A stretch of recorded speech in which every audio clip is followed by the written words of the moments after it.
하나님의 말씀은 잠언 3장 5절 6절입니다. 다 같이 한 목소리로 받도록 하겠습니다. 시작. 너는 마음을 다하여 여호와를 의뢰하고 내 명철을 의지하지 말라. 너는 범사에 그를 인정하라. 그리하면 내 길을 지도하시리라. 아멘. 우리 인생에 있어서 가장 성공적인 삶을 사는 비결은 하나님의 인도하심을 따라 사는 삶인 줄로 믿습니다. 우리는 지금까지 오늘로서 5번째 말씀을 상고해 보고 있어요. 우리가 예수님을 믿고 난 뒤에 확신해야 될 5가지 확신이 있는데, 첫 번째는 영생의 확신이에요. 예수님이 십자가에서 돌아가심으로 우리 죄를 용서하셨고, 그 예수님을 믿는 우리에게 하나님의 생명, 영원한 생명이 와 있는 줄로 믿습니다. 요한일서 5장 11절 12절 말씀, 그리고 그 다음에는 우리가 기도할 때 이제는 이 우주 만물을 지으신 하나님이 우리의 하늘 아버지가 되셨어요. 그래서 우리가 기도할 때 응답해 주시는 줄로 믿습니다. 요한복음 16장 24절. 그리고 세 번째 가져야 될 확신은 우리가 실수하고 득죄했을 때, 잘못했을 때 하나님 용서해 주세요 기도하면 용서해 주신 줄로 믿습니다. 사죄의 확신, 요한일서 1장 9절 말씀. 그리고 우리가 이 세상 살면서 늘 어떤 일을 잘하는 것만은 아니에요. 실수를 할 수가 있고 또 어려움을 당할 수가 있어요. 그러나 우리 믿는 자들에게는 하나님께서 승리하도록 이끌어 주신 줄로 믿습니다. 승리의 확신이에요. 고린도전서 10장 13절 말씀. 그리고 오늘 5번째 인도의 확신인데, 오늘 본문에 보면 이렇게 시작하고 있어요. 너는 마음을 다하라 또는 전심으로, 성경에 종종 구약에도 신약에도 이런 표현이 나와요. 전심으로 혹은 온 마음으로 마음을 다하여. 이때 그 히브리어가 베콜 리베카 하는 말인데, 이를테면 내 온 마음을 다해서, 내 생명을 다해서. 예레미야 29장 12, 13절에는 이런 약속이 있어요. 너희가 내게 부르짖으며 와서 기도하면 내가 너희의 기도를 들을 것이요. 너희가 온 마음으로, 이때가 똑같은 단어 썼어요. 오늘 본문과 마음을 다하여 온 마음으로, 즉 전심으로 나를 구하면 나를 찾을 것이요. 이전 번역에는 찾고 찾으면 나를 찾을 것이요. 나를 만나리라. 보이지 않는 하나님이 우리를 만나 주시겠다 하는 게 약속이에요. 이 약속은 빈 공약이 아니에요. 실제로 하나님께 지키시는 살아있는 약속인 줄로 믿습니다. 우리가 만져볼 수도 없고 하나님을 입증해 보일 수도 없지만, 그러나 하나님 만나주세요. 전심으로 찾고 찾으면 하나님을 만나게 되는 줄로 믿습니다. 시각적으로 만난다는 얘기가 아니에요. 그것은 마음의 눈으로 보게 되고 실제로 생각 가운데 정말 그분이 계시구나 하는 것을 경험하게 되는 줄로 믿습니다. 뿐만이 아니에요. 예수님이 가장 큰 계명이 무엇입니까? 라고 말씀하실 때도 이 단어를 사용하셨어요. 예수께서 가라사대 내 마음을 다하고 할 때 이 단어예요. 온 마음으로, 전심으로 마음을 다하고 목숨을 다하고 뜻을 다하여 주 너의 하나님을 사랑하라 하셨으니, 마태복음 22장 37절. 사도 바울은 골로새서 3장 23절에 무슨 일을 하든지, 그러니까 그것이 내가 직장에서 일을 하는 것이든 가정에서 가사하는 일이든 아니면 어떤 인간관계에서 하는 일이든 무슨 일이든지 간에 무슨 일을 하든지 마음을 다하여 이때 똑같은 의미예요. 전심으로 마음을 다하여 죽게 하듯 하고 사람에게 하듯 하지 말아라. 그러니까 무슨 일을 하더라도 마음을 다해야 되는데, 오늘 첫 번째 말씀이 너는 마음을 다하여 여호와를 의뢰하라, 하나님을 의지해라 하는 거예요. 마음을 다해서 하나님을 의지해라 하는 거예요. 하나님을 만난 그 순간, 여러분 모두가 하나님을 만나셨죠? 예수 그리스도가 여러분의 Savior and Lord가 되셨습니까? 그렇다면 그 순간부터 이제 우리의 삶은 하나님께서 인도하시는 줄로 믿습니다. 하나님께서 인도하시는 삶의 입학식은 언젠가? 예수님을 만나는 순간이에요. 정말로 내 인생 속에서 예수님이 구세주가 세비어가 되시고 내 인생 속에서 그분이 들어오시면 그 순간부터 나는 사실은 하나님의 인도하신 학교에 입학한 거예요. 기억해야 될 것은 하나님의 인도하심의 학교는 졸업식이 없다는 거. 내가 예수를 믿는 그 순간부터 계속해서 언제까지, 내가 이 세상을 떠나는 순간까지 하나님이 인도하시는 손길은 계속되는 줄로 믿습니다. 우리는요, 흔히 성경 공부하면 뭐 1단계부터 6단계 혹은 1단계부터 10단계, 제자 훈련하면 뭐 1단계, 2단계, 3단계 그렇게 해서 시작과 마치는 이제 끝이 있어요. 그러면 그걸로 내가 다 되었는가? 아니에요. 사실은 내가 어떤 유형의 형식적인 훈련을 하든 안 하든 또 하고 있든 마치든 상관없이 하나님께서 나를 인도하시는 손길은 계속되는 줄로 믿습니다. 이때 하나님을 의지하면서 사는 삶을 살아야 되는데, 이때 마음을 다해서 여호와를 의지하라, 하나님 여호와를 의뢰하라 그랬어요. 우리는요, 어떤 때는 이제 청소년기 이전에는 시간이 왜 이렇게 안 가지? 내가 빨리 어른이 되었으면 좋겠다. 안 가요. 10대까지는 시간이 정말 더딘 것 같아요. 20대 지나면 조금 빠릅니다. 30대 지나면 정말 빠릅니다. 대개 그렇다고 그래요. 50대는 인생이 50마일로 가고 70대는 70마일로 간대요. 인생이 나이 들수록 더 빨리 가는 것 같아요. 그런데 우리 인생 전체를 놓고 볼 때 어느 토막을 지나든 간에 상관없이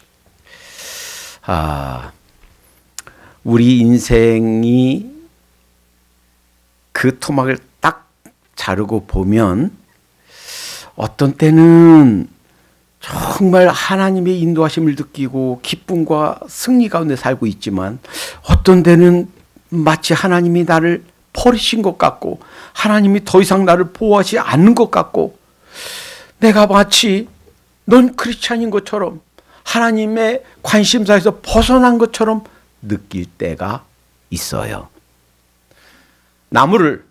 큰 나무를 딱 자르면 나이테가 나와요. 그리고 그 나이테는 그 나무가 평생 살아온 그 연륜을 보여줍니다. 어떤 때는 잘 자라서 나이테 간격이 넓어요. 어떤 때는 아주 새카맣게 얇게 돼 있어요. 자라지 못한 거예요.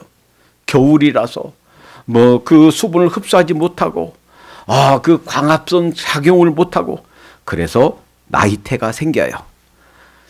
자, 하나님을 섬기고 있는 우리의 나무를 자르듯이 나이테를 본다면, 지금 나는 어떤 때는 정말 하나님의 손길을 경험한 것 같지만 어떤 때는 도대체 하나님의 손길을 느낄 수가 없을 때가 있어요.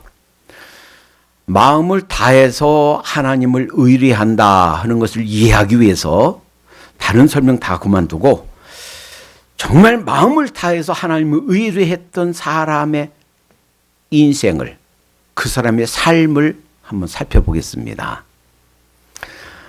우리가 잘 아는 요셉, 야곱의 11번째 아들 요셉.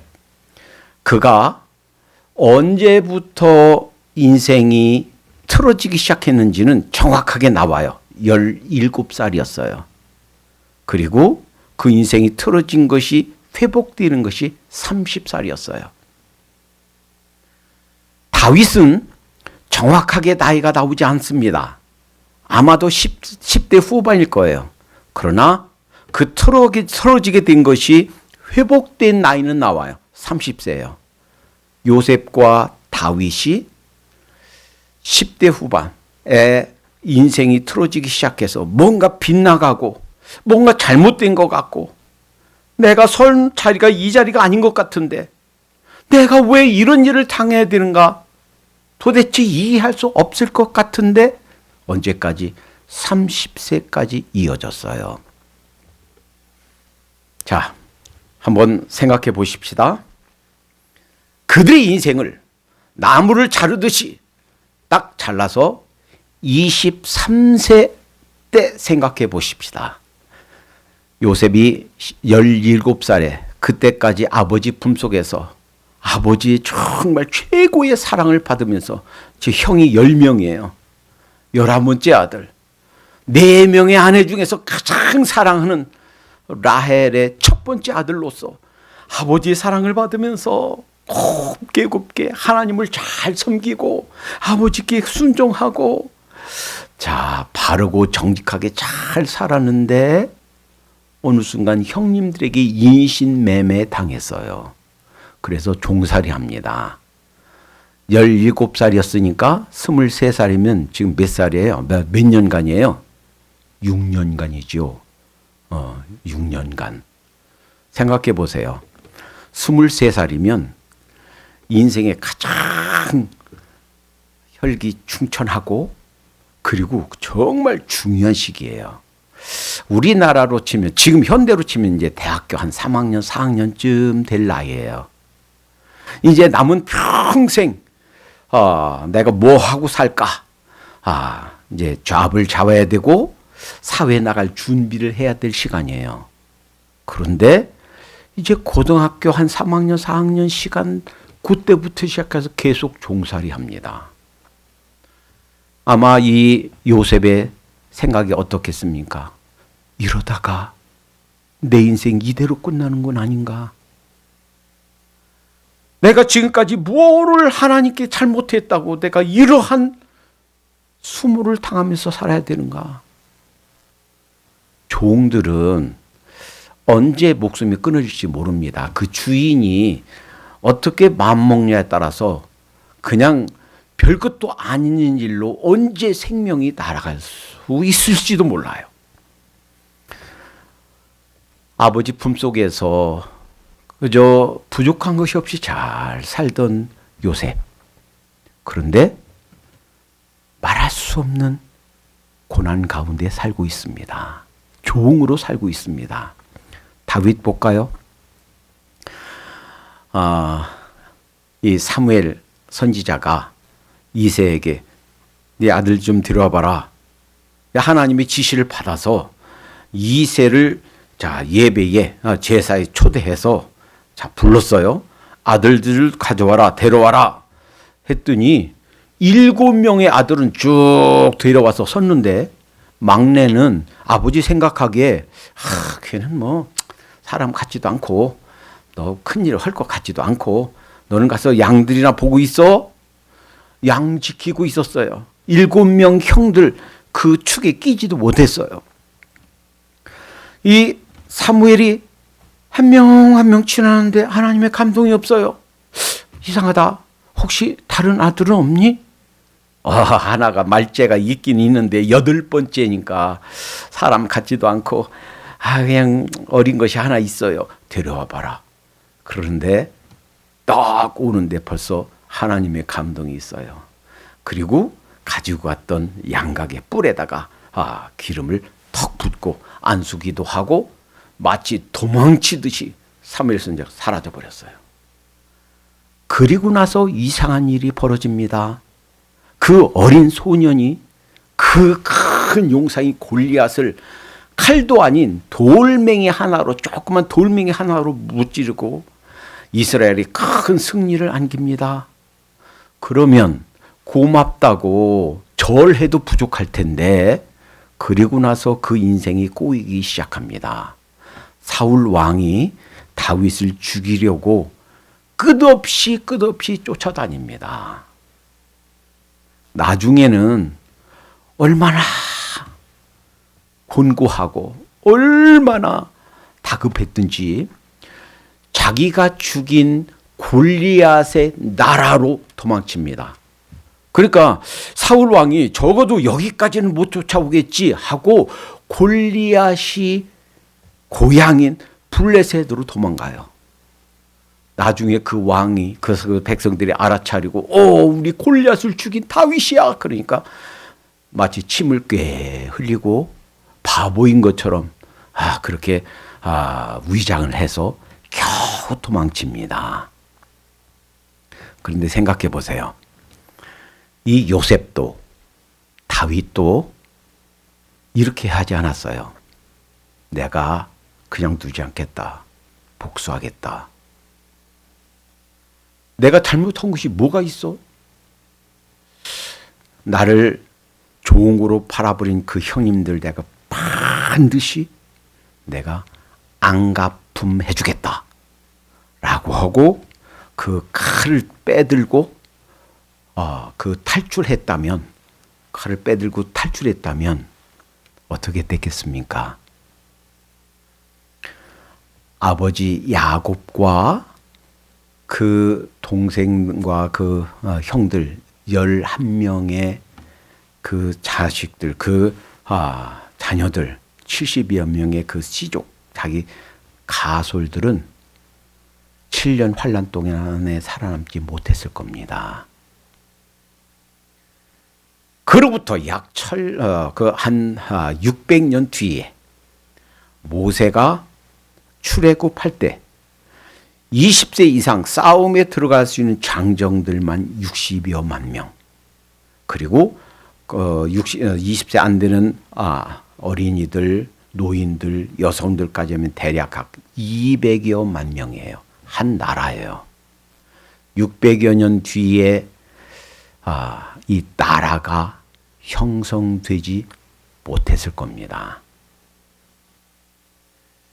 만약에 다윗이 내가 잘못한 것이 없는데 나를 죽이려고 쫓아다니는 사울을 죽이려고 했으면 결정적으로 사울을 죽일 수 있는 기회가 2번 있었어요.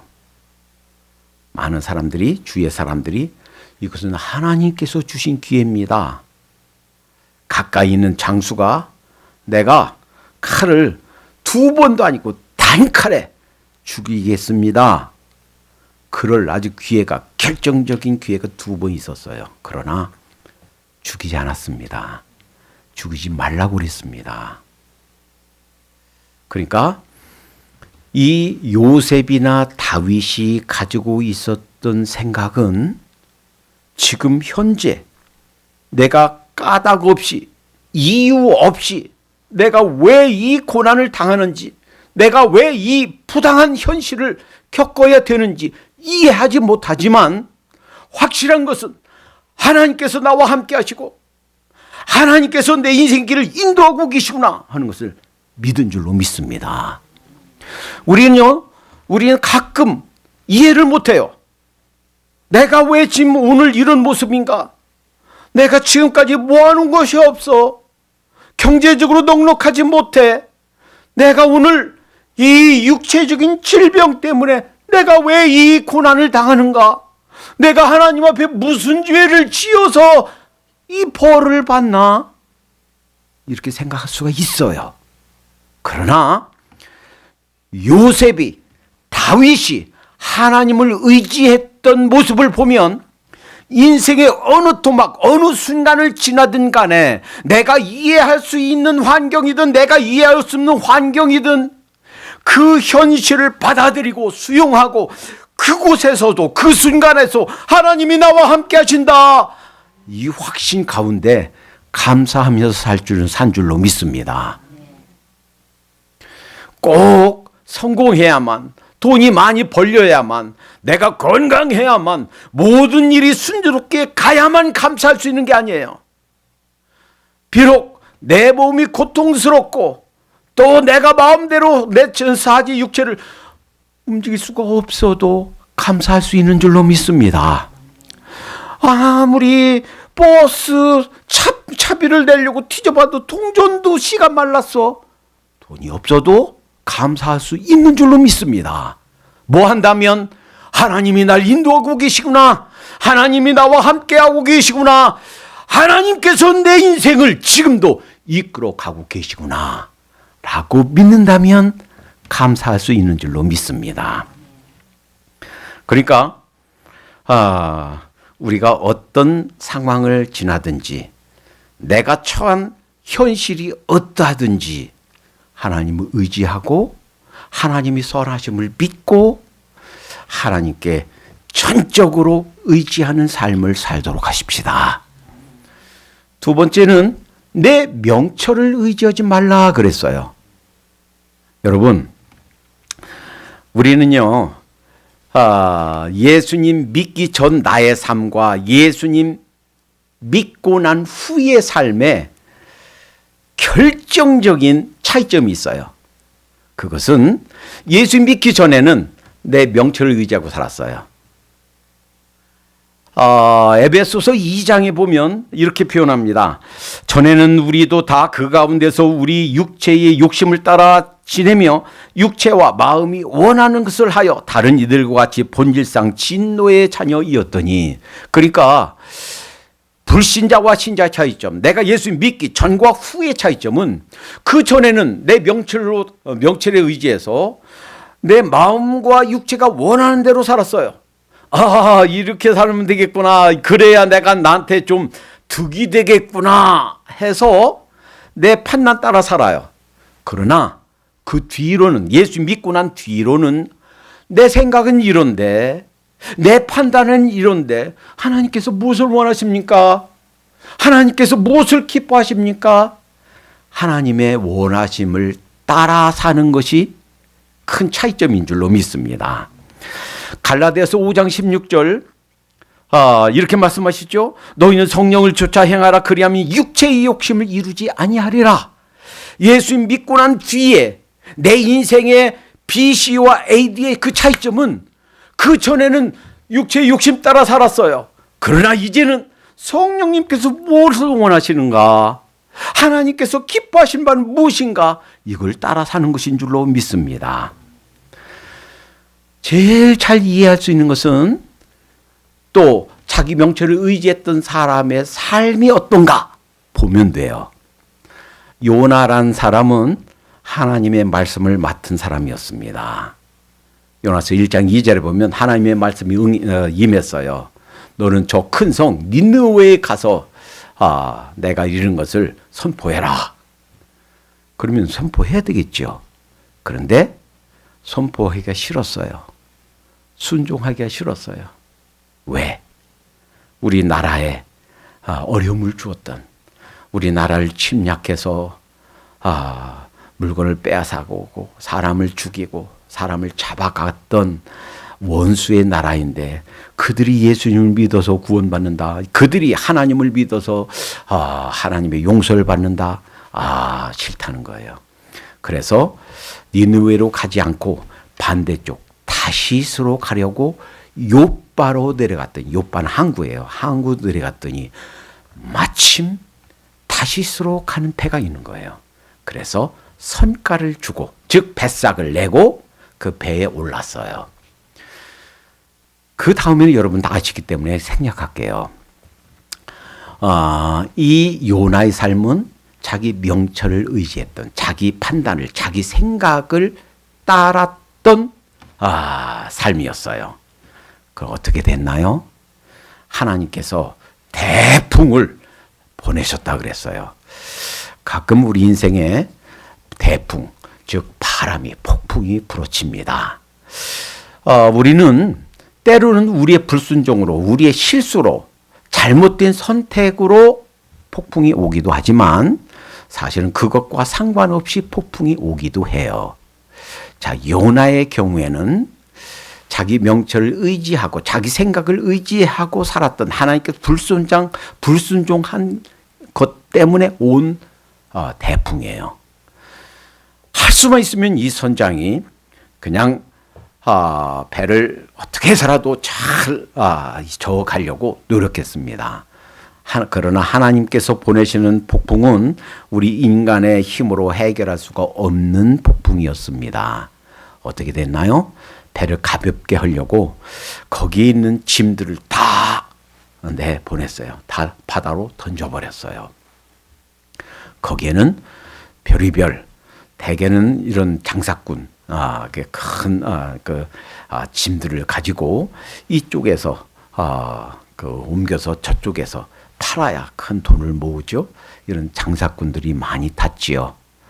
그 장사꾼들이 가지고 있었던 최고의 물품들, 당시에 아주 값나가는 보석도 있겠고요, 금도 있겠고요, 향신료도 있겠고요, 거기에 또 향수도 있었겠고요, 옷감도 있었겠고요. 갖가지 귀족들이 좋아하고 그리고 평민들이 날마다 쓰는 아주 귀중한 것들, 그 배에 있던 것들 다 집어 던졌어요. 그러니까요, 자기 명철을 의지해서 살았을 때, 하나님께 순종하지 않았을 때 자기뿐만 아니라 자기 주위에 있던 사람들에게 큰 재산상의 손해를 끼치게 되었다라는 거예요. 자기 명철을 의지하고 자기 생각을 의지하고 내가 이것이 옳아라고 하는 내 생각대로 살았을 때 이렇게 큰 손해를 끼쳤더라 하는 거예요. 사도행전 27장에 보면 로마로 가는 바울의 일행에게 미항에 왔어요. 그리고 바울이 얘기합니다. 자, 우리가 여기에서 겨울을 나고 갔으면 좋겠습니다. 그랬더니 그 백부장, 그 죄수들 호송하는 백부장도, 선주도, 그 배 주인도, 그 다음에 그 배 선장도 바울의 말을 듣지 않았어요. 왜? 그냥 죄수의 몸이니까. 저 사람이 뭘 알까? 키도 조그만한 사람이 뭐 항해에 대해서, 백길에 대해서 뭘 안다고? 안 믿었어요. 그런데 곧바로 유르굴라라는 대풍, 폭풍을 만납니다. 여러분이 나머지 다 알기 때문에 또 생략하겠어요. 어떻게 됐습니까? 그들이 가지고 있었던 거 다 내버리고 배도 깨어지고 겨우 사람들의 목숨만 살렸어요. 하나님께서 이 사도 바울에게 주시는 하나님의 음성에, 하나님의 그런 뜻에 순종하지 않고 자기들의 명철, 자기들의 경험, 그리고 자기들이 알고 있는 지식을 의지해서 갈 때 결국은 겨우 생명만 건졌을 뿐, 목숨만 건졌을 뿐, 다른 모든 것 다 잊어버렸다 하는 거예요. 내 명철을 의지하지 말라 하는 것이 하나님의 우리를 향한 음성인 줄로 믿습니다. 내 생각대로 살지 마. 그것이 옳다. 내가 생각되는 것, 그것이 아니라 하나님께서 무엇을 기뻐하시는가? 내 생각은 이렇게 살아야 될 것 같은데, 내 생각은 이렇게 진로를 잡아야 될 것 같은데, 아니야, 그러지 마라 라고 하는 하나님의 음성 따라야 될 줄로 믿습니다. 세 번째 부분은 너는 범사의 그를 인정하라, 그리하면 내 길을 지도하시리라 그랬어요. 이제 세 번째 부분은 그러면 어떻게 하나님의 인도하심을 받는가? 사실은 내가 인정하든 인정하지 않든, 내가 그걸 깨닫고 있든 깨닫지 못하고 있든 간에 하나님께서 나를 인도하고 계시는데 정말 효과적으로 하나님의 인도하심을 받는 비결은 무엇인가? 첫 번째는 하나님의 말씀을 가까이 해야 될 줄로 믿습니다. 시편 119편 105절, 주의 말씀은 내 발의 등이요 내 길의 빛이다 그랬어요. 우리 캄캄한 인생길을 환하게 비추는 등불이 무엇인가? 하나님의 말씀이에요. 말씀이 있어야 하나님의 뜻, 하나님의 인도하심을 알 수 있는 줄로 믿습니다. 이제 구약과 신약 성경이 완성된 뒤로는 하나님께서 우리에게 말씀해 주신 공식적인 통로가, 하나님과 우리가 공식적으로 커뮤니케이션하는 그러한 통로가, 루트가 바로 하나님의 말씀인 줄로 믿습니다. 하나님의 말씀은 단지 어떤 문학 작품만이 아니에요. 그냥 just literary works가 아니에요. 바이블은 word of God인 줄로 믿습니다. 하나님께 우리 인간에게 주신 하나님의 뜻이 무엇이고 우리 인간의 구원의 길이 무엇이고 이 인간 역사가 어떻게 흘러갈 것인가 하는 것을 나타내 주신 하나님의 말씀이에요. 그래서 하나님의 말씀을 읽을 때, 하나님의 말씀을 들을 때, 하나님의 말씀을 묵상할 때 하나님께서 우리에게 음성을 들려주신 줄로 믿습니다. 야고보서 1장 5절 7절에 너희 중에 누구든지 지혜가 부족하거든 모든 사람에게 후히 주시고 꾸짖지 아니하시는 하나님께 구하라 그리하면 주시리라 그랬어요. 하나님께서 주시는 인도해 주시는 길이 무엇입니까? 기도하면 깨닫게 해 주실 줄로 믿습니다. 하나님은 살아계신 분이에요. 우리와 함께 하신 분이에요. 성령님께서 우리와 동행하시고 내가 어디에 가든 함께 하십니다. 그 성령님께서 깨닫게 해 주실 줄로 믿습니다. 세 번째는 때로는 환경을 봐야 돼요. 상황을 봐야 돼요. 자, 사도행전 16장에 보면 이상한 그런 부분, 이해하기 어려운 부분이 나옵니다. 이 사도 바울이 복음을 아시아 쪽으로 전하려고 하는데 막혀요. 그래서 어떻게 표현하냐면 성령님이 복음 전하지 못하게 막으시더라. 그 얘기는 어려움이 자꾸 있는 거예요. 그리고 나서 환상을 봅니다. 자, 마게도냐에서 어떤 사람이 와서 도와주세요 하는 환상을 봐요. 자, 이것을 하나님께서 나를 서쪽으로, 동쪽이 아닌 서쪽으로 나를 부르시는구나 하는 음성으로 인식했어요. 그리고서 그의 선교 방향을 서쪽으로 틉니다. 토인비가 그랬다고 그러죠. 이 마게도냐로 가는 바울을 태운 배는 2000년 인류 역사의 서양 문명을 싣고 가는 배였다. 이렇게 표현했어요. 그러니까 이상하게 막히네. 자꾸 안 되네. 될 것 같은데 또 이게 바른 일이고 가야 될 것 같은데 안 된다. 그러면 한 길을 막으시면 다른 길을 여시는 하나님의 인도하심이 있는 줄로 믿습니다. 자, 또 하나.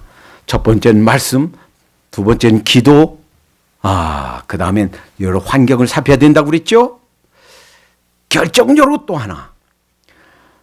사울에게 했던 다윗, 그 다윗이 그랬던 것처럼, 그리고 10명의 형들이 자기를 팔아먹어서 종살이하고 옥살이 했던 요셉처럼 어느 순간을 지나든 그 순간에 하나님이 함께 하신다 라는 사실을 인정하고 순종해야 될 줄로 믿습니다. 하나님이 인도하심을 받는 아주 가장 중요한 사실 중에 하나는 시편 37편 3절 너 여호와를 의리하여 선을 행하라. 어떤 상황에서든지 하나님 앞에 대항하고 하나님 그럴 수 있습니까? 제가 지금까지 어떻게 하나님을 섬겨왔는지 뻔히 아시지 않습니까? 제가 잘못한 것이 뭐 있습니까? 하나님 저한테 이렇게 대하셔도 되는 겁니까? 하나님 앞에 불순종하지 말고 대들지 말고 현실을 수용하는 거예요. 23살의 요셉 생각해 보십시다. 나는 하나님 정말 순전한 마음으로 이렇게 따랐는데 이게 뭐야? 이 청춘 이 나이에 이게 뭐야? 그런데 사실은 이 요셉이 순종하던 그 순간, 종살이 하던 그 순간 하나님께서는 당대 최고의 나라 애굽에서 바로의 왕 다음에 제2인자로 만드는 그러한 로얄 패밀리, 그런 지도자로 만드는 중이었던 줄로 믿습니다. 마치 도망가고 바보처럼 침게 흘리고 그런 위장해서 도망쳐오는 삶을 살고 굴 속에서 짐승처럼 숨어 살았던 다윗의 생애는 그를 용사로 이스라엘 역사상 가장 강대했던 그런 나라를 만드는, 그런 나라를 통치하는 다윗을 만드는 하나님의 손길이었던 줄로 믿습니다. 그러니까 지금 내가 다 이해를 못해도, 지금 내가 이 현실을 도저히 받아들일 수 없어도 이렇게 불안하게 삽니까? 내가 이렇게 육체적인 고난을 당하며 삽니까? 이해가 안 돼도 그냥 감사하면서 사십시다. 이지선 양을 다 알아요. 한때 너무너무 고통스러워서 몸이 다 불타다가 살아났어요. 수도 없이 얼굴, 몸 성형해야 됐어요. 그 불타다만 그 몸 때문에 너무 고통스러워 잠을 잘 수가 없어요. 오빠한테, 오빠 나 그냥 그때 죽게 그냥 내버려 두지 왜 살렸어요? 이런 불평이 나올 정도로 너무너무 고통스러운 삶을 살았어요. 그렇지만 그에게 차로 그렇게 술 먹고 차로 밀어서 불났던, 자기 인생을 그렇게 망가뜨린 그 사람은요, 지금까지 전화해서 한 통 미안합니다, 전화 한 통 없대요. 근데 그 사람 미워하지 않는데요. 그 고난 당했지만, 그 고통 당했지만 하나님이 주신 은혜가 너무 커서 대담하는 PD가, 그러면 하나님께서 그 이전 사고 이전과 더 단계로 되돌려주면, 준다고 하면 되돌려 가겠습니까? 아니에요. 하나님께서 주신 은혜가 너무 커서 되돌려준다고 해도 저는 가지 않겠습니다. 이 길을 그대로 가겠습니다. 미국에서 공부하고 한동대 교수가 되었고요. 얼마 전 얘기 들으니까 결혼도 했대요. 여러분, 이 삶이 하나님을 의지하는 삶입니다. 하나님께서 인도하신 삶입니다. 우리 삶에서 지금 병들어 아프면 그것 때문에 감사하십시다. 돈이 씨가 말랐다, 동료까지 다 없어, 하나도 없다, 그래도 감사하십시다. 내 앞길이 안 보인다, 이러다가 이 비참한 가운데 인생 끝나는 거 아닌가, 그래도 감사하십시다. 왜냐하면 우리의 길을 하나님이 인도하고 계시기 때문입니다. 결국에는 모든 것이 합력하여 선을 이룰 줄 믿습니다. 기도합니다. 사랑의 하나님, 감사합니다. 우리의 삶을 하나님께서 인도하신 줄로 믿습니다. 인생의 어느 토막을 지나고 있든 감사하면서 현실을 수용하면서 하나님께 순종하며 살도록 인도해 주시옵소서. 아무리 인생 막다른 골목을 지나는 것 같다 할지라도 결국은 모든 것이 합력하여 선을 이루실 줄 믿습니다. 우리에게 고난을 주고 눈물을 주는 그 현실은 나의 믿음을 정금처럼 나오게 벼리는 용광로라고 생각하고 끝까지 잘 참을 수 있도록 인도해 주시옵소서. 예수님의 이름으로 기도하옵나이다. 아멘.